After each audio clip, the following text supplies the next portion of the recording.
Hey guys, welcome back to Nature's Cadence Farm. We're going to start a new series here on the channel for a little while. And what that's going to be is renovating our second bathroom in the mobile home. And we're actually going to make it a pantry because we really don't have anywhere to store food, extra canned goods or things that we've canned ourselves, and also all the equipment to go with it, because we just don't have enough cabinet space in the kitchen up there, which is a great kitchen, don't get me wrong, everything works great. It's just not enough room for everything. So what we're going to have along this wall is going to be shelving units, or shelves, open shelving, and it'll be 3 of those, and it's a little bit over 9 feet, this wall right here. And so we're going to have 3 sets of shelves along here, and then I'll get you over here on the other wall and show you what we're going to do there. Okay, here's the other wall, and so the door opens to about here or so, somewhere around in here. And right in this area, we're going to actually have 2 cabinets that have doors on them, and those they're not very deep. They're about 16 inches. The other shelving units on the other wall there are 18 inches deep.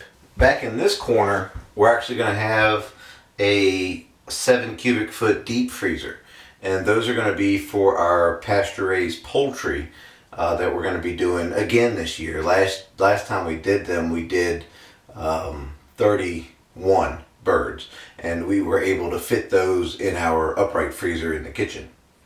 Well, we're going to do another batch of birds this year, so we wanted to have a space just for chickens, because I mean they do kind of take up a lot of room, and we'll just need a place to put them. And we're looking for another share of cow, a half cow, to put in our upright freezer and a few of these chickens here. So it'll be nice to have some extra freezer space and all of this extra storage space on both of these walls here. So that's going to be really nice. So there's going to be some electrical work being done. I need to add some outlets. Well, definitely need to add an outlet here for where the freezer is going to go. And I'm going to add a light along here, kind of long ways. It's a 1 foot by 4 foot edge lit LED. And I wanted something nice and tight to the ceiling. I thought about doing recessed lighting, but these mobile homes, I did it in the kitchen, and it was a bear getting around the extra wood and all the stuff that was up there, and you don't know really until you start cutting a hole in the ceiling. So I do have, I'll show you the electrical that I did for that. So that's going to be really nice to have a lot of light in here. And then we're going to do in the shelving, we're doing an outlet. I'll show you how we're going to do that. That's going to be turned on and off with the light switch, and that'll turn on and off rope lighting that we're going to put along underneath of each shelf. So that'll be in the in the future. It's not going to be in this video, but so I'm just going to show you kind of where we started, and then you'll see where we end up. The old subflooring in this room was a conglomeration of OSB, which is what this is, but it was old, and some really thin, like maybe 3/8 inch or so MDF boards that were cut maybe 6 inches wide by 8 feet long or something like that. So I'm not sure who put that down or why it was put down, but anyways, all that came up, and all new 3/4 subflooring went down. And so this is what you're seeing here, is this brand new subflooring. So that was a nice addition, because everything's nice and level now. And you can see here this blue tape on the floor. Mrs. Cadence and I went through and we laid out how wide things were going to be, and where the walking paths kind of were going to be, and if everything was going to fit. So that's what the blue tape is here. So you'll see the shelving is going to be over here on this wall, freezer in the corner, and along here is going to be those cabinets. So the first thing I really kind of need to do is finish screwing this subflooring down. So let's go ahead and do that.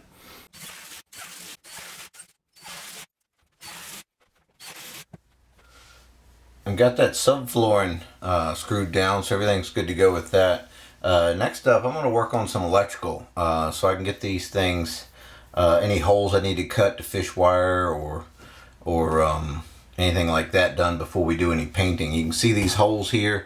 This actually used to be where the tub spout came out, and I just used that hole to mount this box in for the freezer. And these holes will just plug up and paint over top of when we do the painting in the room.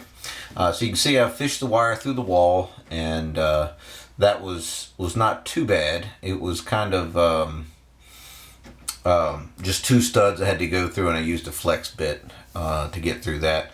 I didn't film any of that, apologize, but I did get this box in. If you'd like to see how to put another box like this in, a 2-gang old work box, I'm going to be doing one on the wall near the light switch and the existing outlet that was in here. So I like to start at the end. You can see this is the only wire in this box. I like to work it from the end of the circuit to the beginning. And so what this outlet here, and there's one back this way here, that actually are going to be tied into an existing outlet in the wall that's behind this wall. So it'd be an outlet on the back side of this wall, and I'll show you what I do when I get to the end of that. So but I have the power turned off to that circuit already, although it's not tied into anything. That's just the safest thing to do, just in case. So I've got a flashlight here. That's why it's kind of some weird lighting. Trying to get some light on the workspace here for you. So let's get started. So first thing is, when I fish this wire, I have plenty of extra wire here because quadruplex, well, that means we're gonna have 2 duplex outlets here, so 4 places to plug in, and you need a little extra wire to make up your connections for the outlets. So let's go ahead and get that going here. So first off, we're just gonna take this original wire here and cut it off about 6 inches from the edge of the box. That would be code. So we're just gonna cut that off about here. You can measure it if you want. I've got a pretty good idea where it needs to be, so we're just gonna cut that off. And then I'm using these are just some Channel Lock brand dikes. I like the Klein brand. This is just what I had in the house.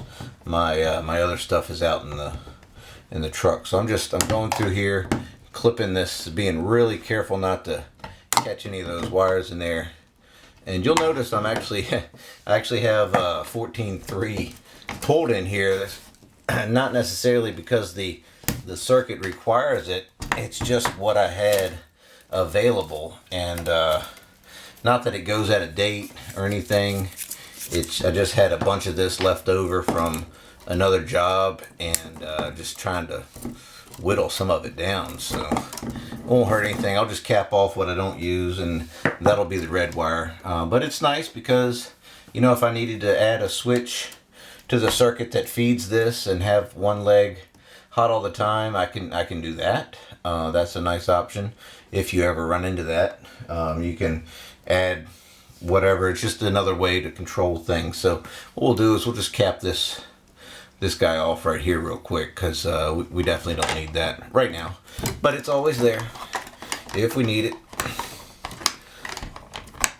I'll just tuck that in the back there, out of the way.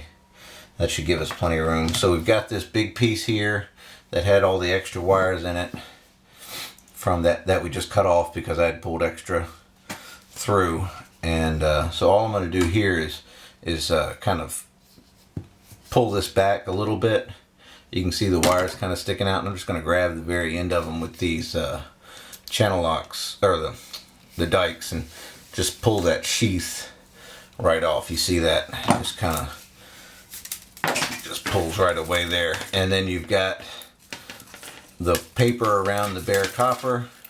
That just goes away, and you're left with individual solid conductors. So what we're going to need, this is a plastic box.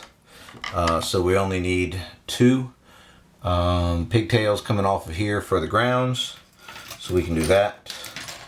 And I'm going to cut off two little pieces here off of this long piece. So that's nice. Got those 2 there, and we're going to tie these into the ground wire. Start with your grounds, get those straight. So get the wire nut on there, get it started. There we go. So we're just going to twist that wire nut on there. We've got our two pigtails here. So now we've got our black and our white. We'll start with our neutral next, and we're just going to strip that back. Not squeezing too hard on these. If you guys aren't comfortable stripping wire with a pair of cutters or side cutters or dikes like these, please use a set of wire strippers. I feel pretty comfortable. The reason you don't want to do that is you'll actually you'll nick this wire right here with this cutter if you dig in too deep. Now all I did was just grab the vinyl of the insulation and just pinched it a little bit and then ripped it the rest of the way off. So the idea behind not using a set of dikes is if you did kink it and you bent this over 1 or 2 times, it would break. You can see I've bent this and fatigued it multiple times and it's not broken. So I'm just going to cut that off and redo this because I don't want to have a fatigue fitting in there. But that's the idea behind not kinking it, because you could actually weaken the wire like that. So anyway, so we got that stripped back. I need a couple of pigtails off of this here. You can see there we got, accidentally grabbed that one there a little bit. So these have insulation on them, so we're just going to do the same thing. I'm going to wrap it around my finger and just pull it off just like that, and there we go. Same thing with this side. That's what you need, is a little jumper wire like that. And then this guy here, we're just gonna strip that back, and then we've got one over here. We need to strip that back, and we're looking for about 3/4 of an inch or so for the connection to be made in the wire. So you can see these are all stripped about the same, and I didn't use a strip gauge or anything. Some people like those quick strips that actually have a gauge built into them, and they're great. They work wonderful. And again, if you feel comfortable using that, by all means use that. It's a great tool to have. If you feel like you can strip it back like that and not have any, crazy different lengths, having that much on one and this much on another, then go for it. So that next up, we've got our black wire here, and again we're just going to strip that back, and we've got our black bare piece that came off of the extra that I pulled. We're going to do the same thing with these guys here. We're just going to strip off all the extra vinyl. Didn't get a good bite on that. That's a little weak there. Let's do a little bit more. You can see I left a little tag right there. I'm just gonna trim that off just like that, and do that. And we've got our second one here. And the reason I'm doing this is because the quadruplex actually requires to be fed, both duplex outlets need to be fed from the same supply. So we've got our jumpers here, or our pigtails, and we've got our black wire here. So we want to lay that up on there like that, and make sure they're all kind of started at the same length here, at the same end. See how they're all at the same distance from each other, and slap that wire nut on there and tighten her down. So they make a little tool that goes in your drill to tighten those wire nuts down. We're not doing enough of those to really matter. So what we're left with is 2 neutrals, 2 hots, 2 grounds. So what we need to do next is put some curly cues on here. So I like to come down at the base of the wire here, 90 degree, and then roll that back. See how it gives you a nice little loop, just like that. So go through and do all these, and you don't want any insulation underneath of your terminal, because you could possibly have the terminal not tight and then you have a problem. I'm just going to guesstimate how far to go back on these, which is about the same amount as the stripped ones. We're just rolling these guys back just like that. So we got all of them twisted. Now we need some outlets. I got to go get some outlets. I got my outlets here. Got some Hubble spec grade, you know, some stuff you can get at the big box store somewhere. I'll put some links down below for them, all the tools and things. So we've got on the brass side, which is the hot side of the outlet, you see we've got a brass terminals and silver terminals. Your brass terminals are always your hot side of your outlets, and your silver terminals are your neutral sides. So we're just gonna tighten these up here.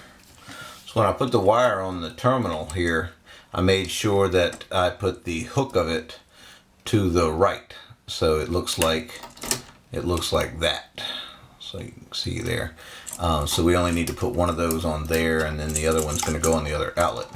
But we need a neutral on here, so I'm gonna snap that on there like that. And if you messed up your little frilly cues, you can always take your pliers and kind of squeeze them down there a little bit. So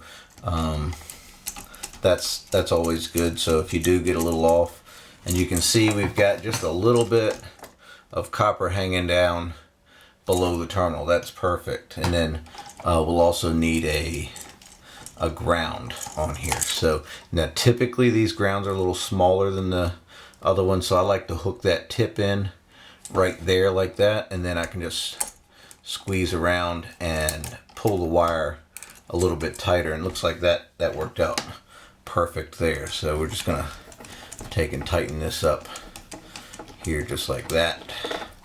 That's fine, plenty of contact. And then over here we're gonna put our other outlet on again, putting that loop the right way, tightening those down, looking good. And then these guys here, we're going to untangle it there, put the neutral here on this terminal, do that, and then our ground, gotta turn that around. I just grab it and twist it the right way, so I'm not trying to fight it while I'm tightening all this down. So it looks like that guy needs to be tightened up a little bit, so it fit right in there perfect. And there we go. I just did that with the needle nose. I'm going to tighten this down like that. Looking good. So next up, I like to go ahead and tighten up these screws here that are left open, so you don't have extra terminal screws kind of just hanging out wide open. So I like to go ahead and run those up and get those out of the way, so you have just less surface area for something to contact, especially when you're stuffing all this junk inside of this box. So we're just going to run these up here. And next is the kind of the tricky part, not too bad, of stuffing all this stuff in the box. So let's get that red wire out of the way. And what you don't want are any of these bare copper wires here contacting either the ground. It doesn't really matter the neutral, if it contacts that too bad, but definitely don't want it contacting this brass side, the hot side of the outlet. So the rest of the house is ground down, which is in this orientation here. So I'm just going to stick with that type of pattern. I've got a ground trying to sneak out there and get close to everything else. So There we go. So now that's all stuffed in there. Grab a screwdriver and these screws. I'm just going to loosely put these in here for now because we still have to come in here and paint. But I wanted to go ahead and get these outlets, like I said, done in case we had any other issues. Now, one thing to remember, I might say I need to break these tabs off. Let me show you on an outlet that's not installed. So you can see with this old work box, you can see it's kind of it sets on the face with this flange here of the wall. And if you see the back side of this outlet, hopefully you can see that. Yeah, that shows up well. You can see it's got these breakaway lines, and what that is these kind of this angled one here, this angled one here, and then this vertical or the horizontal one like that right there. So what I need to do is get in here and break these tabs off on the sides and break this top tab off. Actually, the top tab might be able to stay. So let's see how, with your needle nose, let's see how it looks. So I've just got it screwed in there lightly. You can see once you kind of twist on it a little bit, that breakaway will just snap right off. Let's do that on this one here. There we go. So yeah, if it's tightened up, it looks like these hubbles, you can leave the top tab on there because it's not going to stick out any further than the flange of the outlet, which is nice because that'll put it right up against the wall. So I'm going to go around and do that to all these, and I'll meet you on the next outlet, and we have to actually cut in a box for that one, so that ought to be fun. You can see I've got all the little angled ones taken off, and now they're ready to be tightened up, but I'm going to leave them a little loose so we can get in behind there or take them back out to paint behind there. So let's get over to the next outlet here and I'll show you what I need to do there.